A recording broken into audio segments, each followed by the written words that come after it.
Jakarta, kota metropolitan yang gemerlap dan serba modern ini sudah menjadi tumpuan banyak orang untuk mencari nafkah dan bertahan hidup.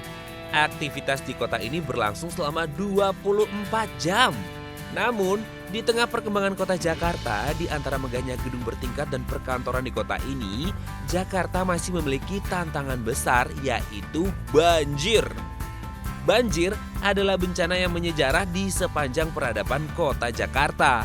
Sederet temuan ahli menunjukkan banjir menjadi bagian yang tidak terpisahkan dalam sejarah kota Jakarta.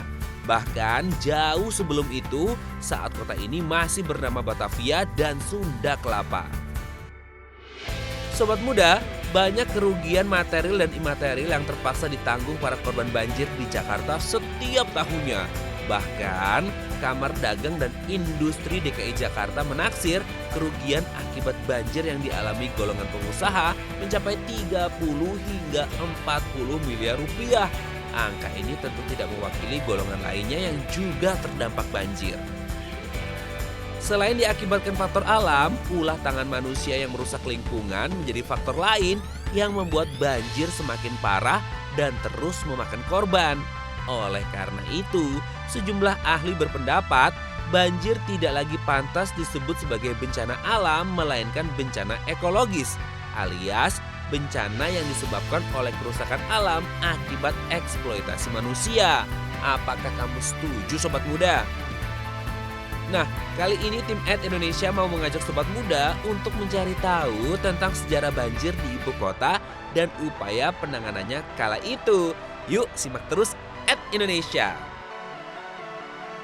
Permasalahan banjir Jakarta memang tidak hanya dihadapi oleh para pemimpin pada zaman modern, melainkan juga pada masa kerajaan Tarumanegara, banjir kerap menjadi masalah yang membuat pusing kerajaan. Tercatat, banjir Jakarta sudah terjadi pada zaman kerajaan Tarumanegara, yaitu sejak 15 abad lalu dan terekam dalam prasasti Tugu di Jakarta Utara yang kini disimpan di Museum Sejarah Jakarta. Sobat muda, memasuki masa kolonial Belanda, banjir tetap masih menjadi masalah utama di Jakarta alias Batavia. Beberapa tahun setelah Belanda mendarat, pemerintahan kolonial sudah merasakan rumitnya menangani banjir di Batavia. Tidak seperti saat ini, di mana korban banjir umumnya adalah warga prasejahtera yang tinggal di bantaran Kali Ciliwung. Pada masa itu, perumahan elit kolonial Belanda seperti di Kampung Tanah Tinggi, Kampung Lima, dan Kemayoran Belakang juga ikut terendam banjir. Bahkan, alat transportasi publik seperti tram listrik terpaksa berhenti beroperasi karena banjir terus meninggi hingga 1 meter. Tidak hanya itu, banjir juga semakin memperparah kondisi Batavia yang kala itu sedang morat-marit akibat wabah kolera.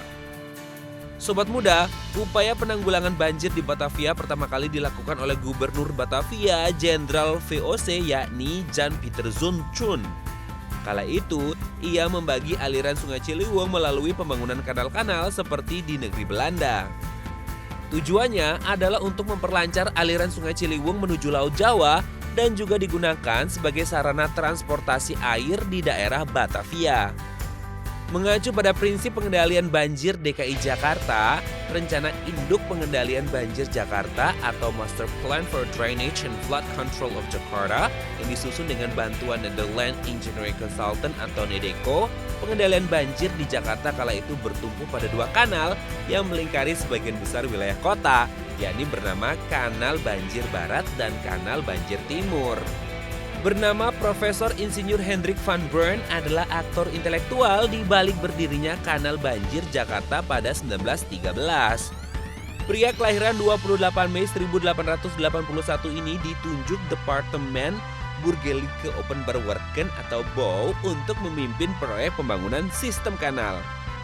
Kala itu, Van Brun memproyeksikan Kanal Banjir Jakarta mampu mengendalikan debit air dari hulu sungai, yaitu kawasan dataran tinggi Jonggol, Bogor, Jawa Barat menuju Pantai Marunda. Sebagai langkah awal, proyek Kanal Banjir Jakarta yang menelan kocek 500.000 gulden ini fokus pada pembangunan Kanal Banjir Barat atau KBB atau disebut juga Kanal Banjir Kalimalang. Ya, sebelum mengeksekusi KBB, Van Brun yang juga seorang akademisi di bidang pengairan telah melakukan riset dan penelitian pada sungai-sungai yang ada di Batavia. Proyek ini dimulai Brown dan kawan-kawan dari Sungai Ciliwung dengan titik awal penggalian di Matraman, Karet, dan Kali Angke melalui kanal Krukut yang sudah lebih dulu ada. KBB akan menampung luapan air dari Sungai Ciliwung, Krukut, dan Cideng. Semua debit air akan dialirkan langsung ke laut. Maka dengan mekanisme ini, area Menteng, Gambir, Senen, Harmoni, Kota, Pasar Ikan, dan Tanjung Priok terbebas dari banjir. Sobat muda, tahukah kamu KBB sebanyak 4,5 km ini dikerjakan sepenuhnya secara manual alias dengan tangan. Wah, keren ya sobat muda. Seluruh proses pembangunan kanal sedalam 4 hingga 12 meter dengan kemiringan 1,5 meter dan lebar dasar 13,5 hingga 16 meter ini akhirnya selesai pada tahun 1919. Nah, sekarang kita beralih ke Banjir Kanal Timur alias BKT. Sobat muda, lokasi yang kini menjadi salah satu wisata kuliner favorit warga Jakarta Timur ini dibangun untuk melindungi wilayah Jakarta Timur dan Utara dari potensi banjir yang timbul dari luapan Sungai Cipinang, Sunter, Buaran, Jatikramat, dan Cakung. Dengan sistem drainase kanal seluas 207 km ini dapat mengurangi genangan di 13 kawasan rawan di bagian Jakarta Timur dan Utara. Ide pembangunan BKT ini muncul sejak tahun 1973. Ya, benar sekali sobat muda, BKT memang baru dibangun 49 tahun setelah Indonesia merdeka dari Belanda. Dua konsep ini diproyeksikan mampu mengatasi banjir di bagian timur Jakarta dan seluruh wilayah Jawa Barat. Namun sayang, dalam proses pembangunannya BKT tak semulus KBB.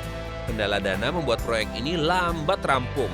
Akibatnya mudah ditebak, banjir semakin sering dialami warga. Konsep pembangunan baru dilanjutkan pada tahun 1985, di mana pemerintah membuat strategi penanggulangan banjir dalam 3 zona, yaitu zona pusat, zona barat, dan zona timur. BKT yang sobat muda lihat ini difokuskan untuk penyelesaian proyek bagian pertama alias Hulu Kanal Banjir Timur pada tahun 2005. Namun sayangnya, meski kanal bernilai triliunan rupiah ini sudah dibangun, namun banjir tetap terjadi, terutama menimpa warga yang tinggal di bantaran sungai. Sedih ya sobat muda.